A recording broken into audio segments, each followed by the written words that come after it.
రథసప్తమి పర్వదినం సందర్భంగా 7 వాహనాలపై స్వామివారు ఆలయ మాడవీధుల్లో విహరిస్తారు.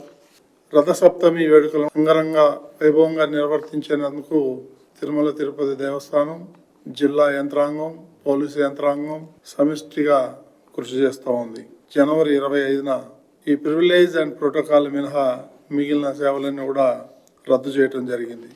ఎక్కువ మంది భక్తులకు శ్రీవారి దర్శనం కల్పించాలనే ఉద్దేశంతో తిరుపతిలో జనవరి 24 నుండి 26వ తేదీ వరకు స్లాటెడ్ సర్వదర్శనం టోకన్లను రద్దు చేయడం జరిగింది.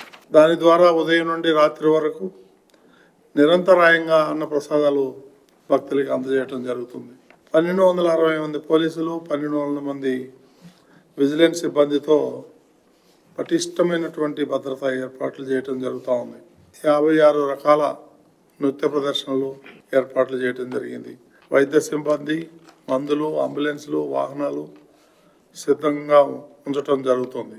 రథసప్తమి సందర్భంగా టీటీడీ కల్పించిన సదుపాయాలను వినియోగించుకుని భక్తులందరూ వాహన సేవలను వీక్షించి స్వామివారి కృపా కటాక్షాలను పాత్రులు అవ్వాలని ఈ సందర్భంగా భక్తులందరికీ విజ్ఞప్తి చేస్తున్నాం. అదేవిధంగా ప్రపంచవ్యాప్తంగా శ్రీవారి భక్తుల కోసం ఎస్వీబీసీ ఛానల్ ద్వారా లైవ్ టెలికాస్ట్ చేయడం జరుగుతుంది.